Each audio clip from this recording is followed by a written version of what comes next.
Ayun na nga mga ka-G, ngayong araw nga pala ay napasama ako sa aking mga tropa para umattend ng soft opening ng Diwata Paris Overload sa Quezon City. Located nga pala ito sa may Visayas Avenue sa may Morning Star Sunville Subdivision, Quezon City. Ito pala yung unang branch niya ng kanyang negosyo, kaya congratulations naman Diwata at more to go pa. Pagkarating nga namin dito sa QC, ang daming mga vloggers na agad. Sila talaga yung masasabi kong sumusubaybay at sumusuporta kay Diwata. Sabi nga pala ng Diwata na sabay-sabay daw papasok para makita namin yung place. Naghintay lang naman kami sa labas at pinapasok na rin naman. Pinapila lang kami at pinag-register dahil exclusive dito, all guests and vloggers lang pala muna ito. Since di pa talaga opening ng business niya publicly, na-feel ko tuloy na vlogger talaga ako, ang feeling. Salamat nga pala sa mga tropa ko na in-invite ako para dito, para kahit isang araw man lang naramdaman ko na vloggers talaga ako. Alright? First time ko nga pala ma-meet si Diwata. Okay naman siya, alam ko naman mga ka-G kung saan nanggagaling yung sinasabi ng ibang tao na mukhang mataray siya. Yung aura niya kasi medyo strong yung personality niya, kaya siguro minsan nami-misinterpret siya. Para sa akin, if di natin gusto ang isang tao, huwag na lang tayong magsalita ng masasama sa kanya at mas pagpokusan na lang natin yung sarili natin, kasi baka bash ka ng bash tapos yung sinasabi mo pala sa ibang tao ay ganun ka rin pala, diba?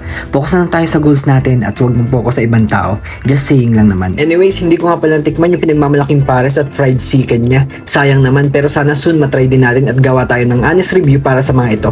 Marami nga pala ang dinagdag niyang menu dito sa QC branch niya. Hindi ko lang alam if meron din ito sa Pasay kung saan dinudumog siya ng tao para kumain sa kanyang parisan. Sabi nga na iba, ito daw ang mas pinalinis at pinakamaayos na magiging parisan ni Diwata. Para sa akin, para siyang isang food court. Meron na rin pala para sa mga food stalls ng Diwata Sukulit, Diwata Spaghetti, Diwata Fried Chicken at Diwata Hotdog Overload. Grabe, nakakatuwa lang kasi sobrang dami na nadagdag sa kanyang business. Habang hinihintay nga namin magsimula ang program para sa soft opening na ito, walang ginawa si Diwata kundi i-video at i-tour ang mga vlogger para makita nila ang mas pinahigh-tech ng parisan niya. Mula sa pag-take ng orders at sa kanyang mga lutuan. Ang lupit din ng mga sponsors niya, mga bigatin, baka Diwata yan. Hindi nga lang namin nakita si Ivana Alawi at iba pang mga sikat na vloggers. Isa pa naman si Ivana kung bakit napasama ako ng mga tropa ko na pumunta rito. Idol ng lahat yun eh. Ikaw din, di ba? Marami rin ang nag-interview sa kanya para siguro mas maipalabas at ma-inform ang mga tao para sa parisan niya rito sa Quezon City. Palitsyon pa nga si Diwata. Grabe, nagutom ako dun ah. Nakakatakam naman yung litsyon na yun. Marami nga rin palang food na inihanda si Diwata.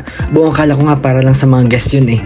Pero thank you Lord kasi para rin pala ito sa amin. After nga pala kumuha ng food ang mga guests, pinapila na rin kami para makakain na rin. Habang nakapila nga kami, makikita nyo rin ang mga ibang putahe na ibebenta ni Diwata para sa parisan niyang ito. Grabe, nakalibre tayo ng dinner doon mga ka-G at masasarap yung pagkain na inihanda nila. Salamat Diwata sa buffet mo, nabusog mo kaming lahat. Shoutout pala sa mga nakilala ko doon, sina Lester, mga Kakulot Vlogs, sina Lito Diaz at Par Alpa at marami pang iba.